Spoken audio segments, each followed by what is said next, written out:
Okay, second number is on the type of base of amount of solute present in the solution. There are basically three types of solution: unsaturated solution, saturated solution, supersaturated solution. We have already discussed these all three in the detail. Moving towards the third type of solution, third types of solution that is basically on the type of solvent added. हम कौन सा solvent कितना add कर रहे हैं उसके ऊपर base के ऊपर है. Concentrated solution as a name indicate that is concentrated. अगर आपका solvent कम होगा तो वो concentrated solution होगा. अगर आपका सॉल्वेंट ज़्यादा होगा तो वो डाइल्यूट सोल्यूशन होगा. Okay, the fourth is on the base of solute in the two solution. अगर आपका जो है सॉल्यूट कितना है उसके बेस के ऊपर जो है वो थ्री टाइप्स है: isotonic solution, hypertonic solution and hypotonic solution.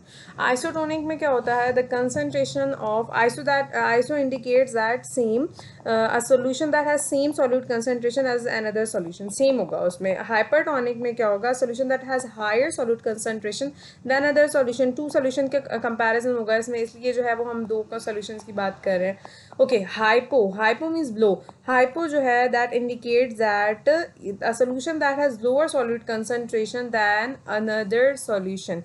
Okay, your next slide is type of solution. As we know that there are three states of matter: solid, liquid and gas. A solute as well as solvent can exist in any of these three states of matter.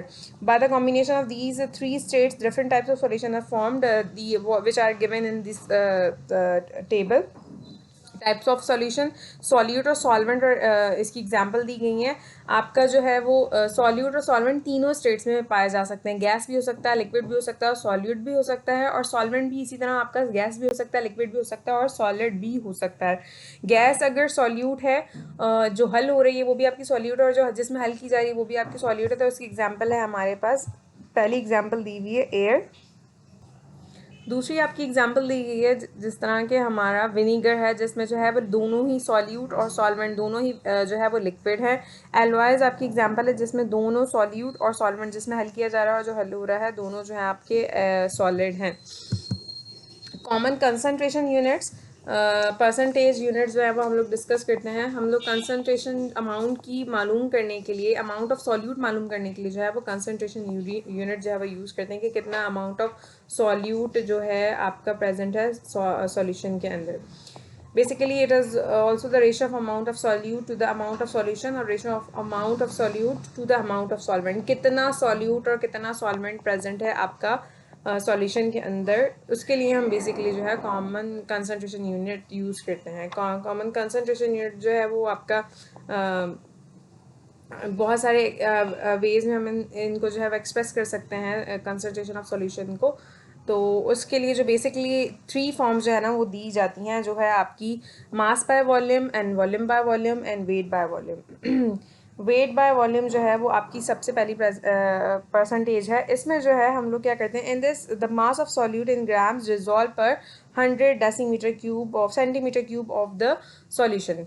Gram of solute को आप divide कर दोगे जो कि आप ml में होगा total solution के साथ. टोटल सॉल्यूशन जो है आपका 100 सेंटीमीटर क्यूब होगा, उसको आप जो है वो डिवाइड करोगे और मल्टीप्लाई कर दोगे 100 के साथ.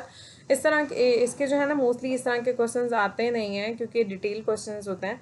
और वेट बाय वॉल्यूम, आपका वेट बाय वॉल्यूम जो है वो another type of concentration unit. उसमें जो है आपका क्या होता है, weight by volume by volume the volume of solute in centimetre cube आपके पास होता है सॉल्यूट का, और mass of solution centimetre cube. दोनों जो है ml में भी हो सकते हैं, सेंटीमीटर, डिफरेंट यूनिट्स हो सकते हैं.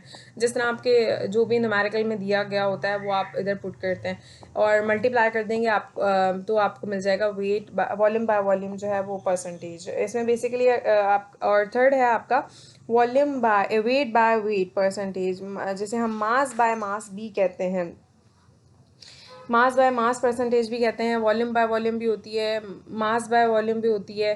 तो वेट बाय वेट में क्या होता है, gram of solute divided by gram of total solution. जितना ग्राम सॉल्यूट का है उतना ही ग्राम सॉल्यूशन का आप डिवाइड कर दोगे और मल्टीप्लाई कर दोगे 100 के साथ, तो आपको जो है वो weight by weight concentration unit मिल जाएगा.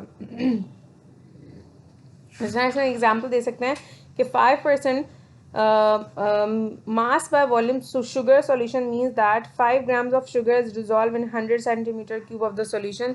That indicate that you have dissolved that 5 percentage of 5 grams of sugar in 100 centimeter cube of your sugar solution. After dissolving your sugar, you get 5% mass by volume solution.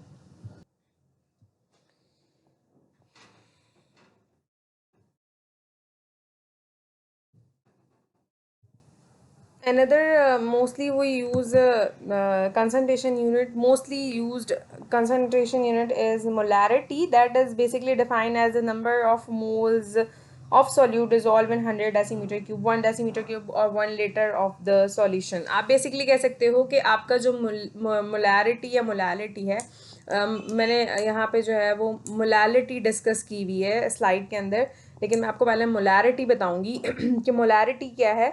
Molarity आपकी ये है कि molarity is defined as the number of moles of solute in one dissolve in 1 decimetre cube. आप जितने भी number of moles ले लें उसको आप डिसॉल्व कर रहे हो 1 लीटर के अंदर, दैट इज योर मोलारिटी. और जो आपकी मोलालिटी है, molality is the amount of substance dissolve in certain mass of the solvent. It is defined as a moles of solute per kg of solvent. इसमें kg आ जाएगा आपका solvent, और उसमें जो है वो क्या होगा, मोलारिटी में 1 लीटर हो जाएगा. डिफरेंट यूनिट्स यूज होंगे. आपका जो मोलालिटी का जो फॉर्मूला, मोलालिटी जो है वो आपकी जो इसका जो यूनिट है वो है डेसीमीटर पर क्यूब, और जो आपका मोलारिटी है उसका जो है वो यूनिट है मोल पर केजी. मोलालिटी की इक्वेशन है moles of solute of moles of solute divided by volume of solution in decimetre cube. आपका जो है मोलारिटी और मोलालिटी में थोड़ा सा ही डिफरेंस है, इतना कोई ख़ास डिफरेंस नहीं है इसमें. जो है वो बस केजी और उसका लीटर का डिफरेंस है कि आपका इसमें पर केजी की बात हो रही होती है और उसमें जो है आपकी पर लीटर के ऊपर बात की जा रही होती है मोलारिटी में. Solubility is defined as the amount of given substance that can be dissolved in certain amount of solvent. Basically solubility को आप कैसे डिफाइन कर सकते हो कि मैक्सिमम आपकी क्वांटिटी जो है ना सॉल्यूट की, जो आप डिसॉल्व कर रहे हो 100 grams of solvent to prepare saturated solution to a particular temperature. आप कितनी जो है वो आप 100 grams जो है वो सॉल्वेंट जो आप बना रहे हो 100 ग्राम का सॉल्वेंट, उसमें आप कितना सॉल्यूट ऐड कर रहे हो और जो है वो आपको एक पर्टिकुलर टेम्परेचर पे कितनी सॉलिबिलिटी शो कर रहा है. Different substance have different capability to dissolve in the same solvent.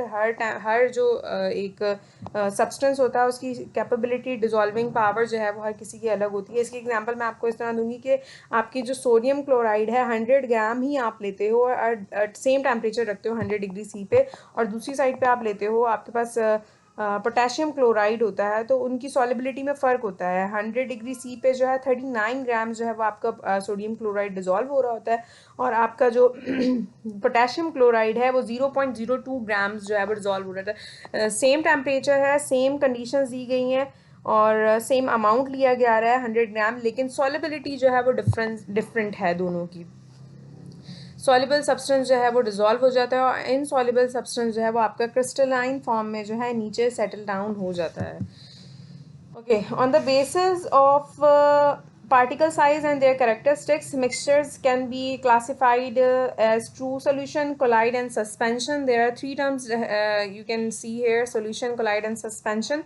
Solution, you can say that a homogeneous mixture of two or more than two components. हम लोग पहले भी पढ़ चुके हैं कि solution क्या है. आपका एक homogeneous mixture है जिसमें दो components होते हैं, एक आपका solute और एक solvent.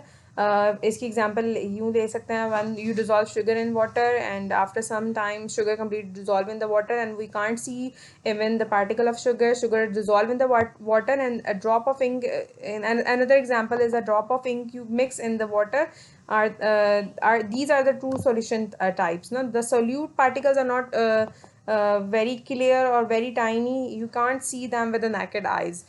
Their particle size are less than 1 nanometer as the shown in the picture. The another type of the solution is colloidal. Colloid is a type of solution in which the particle size are larger than those present in the true solution, but smaller than the particle that make up the suspension. ये बीच में आ जाता है solution और suspension के. इसमें जो particle size है वो 1 नैनोमीटर से 1000 नैनोमीटर तक होता है, और इनका जो बॉटम है उसमें जो है ये आपके जो पार्टिकल्स हैं वो सेटल नहीं होते, they remain disperse in the medium. On the other hand you